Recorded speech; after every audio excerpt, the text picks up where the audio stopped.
strengthening this commission, the EACC that we've had, especially under the Constitution of Kenya 2010, there have been attempts to empower it. However, they have not been conclusive because in other jurisdictions, and they've seen it elsewhere, people fear because they are in power, then they will not be approached by the commission. But if you empower it and you have done something well in office, once you leave, then the commission will come for you. Is that something that perhaps you think, discourages the empowerment of the commission, as it were? Actually, the people who fear most the commission and therefore the empowering of the commission are people who are in power. Yeah, and they fear that you could disrupt their lives, while they are serving.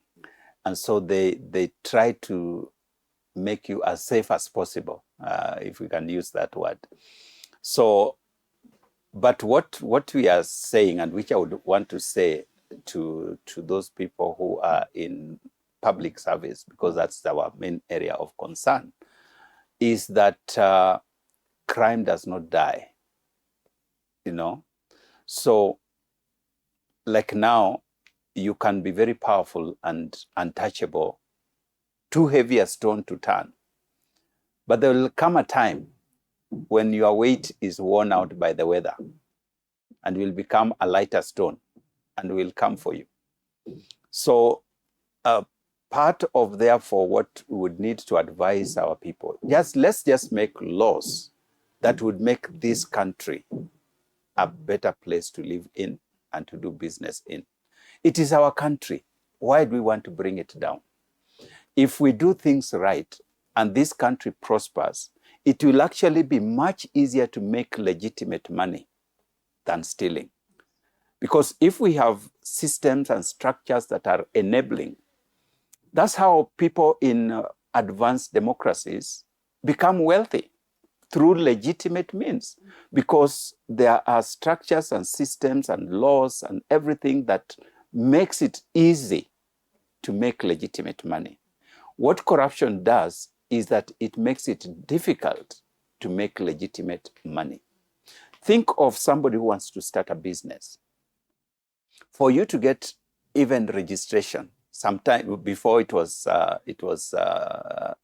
digitized, you have to go and bribe somebody who will then take you to the next person. Then you have to give something. Then you take you to the next person, give something.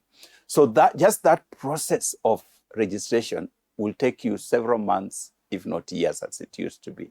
Then now to set up, then you have to get licenses and so on. So by the time you just set up a business, you have spent so much time and so much money in corrupt deals.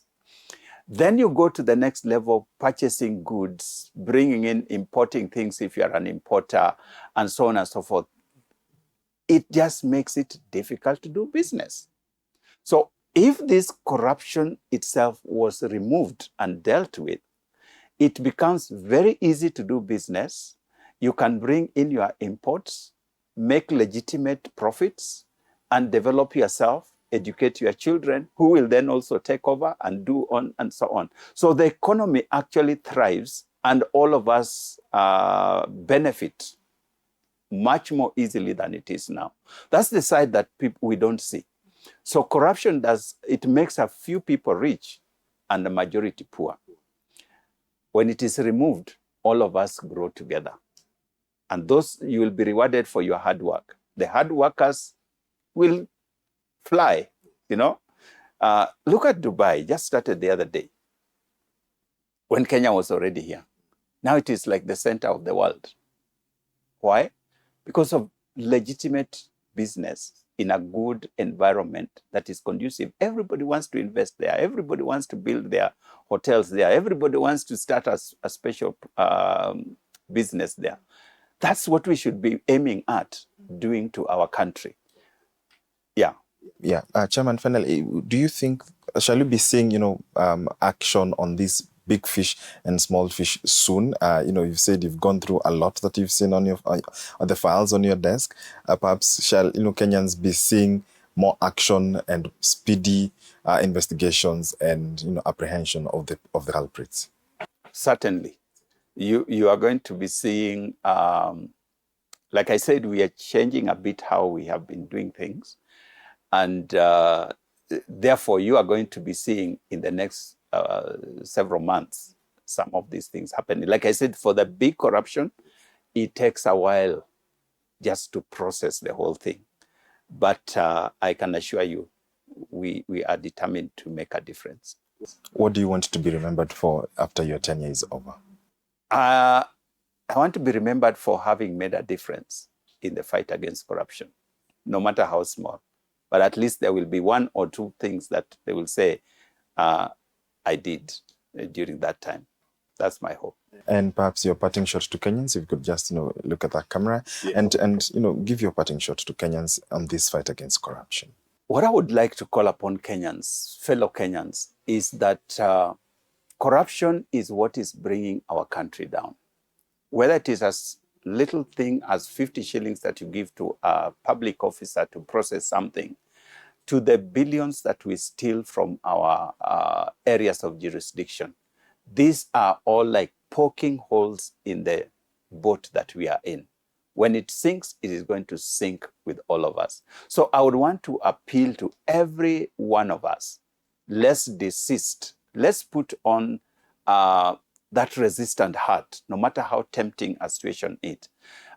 Let's do things in the right way. Let's take that which is legitimately ours, and let's allow this country to grow so that we can catch up with other nations and provide our country with an environment where all of us can thrive. This is my call to all of us. Thank you. Indeed. Thank you so much.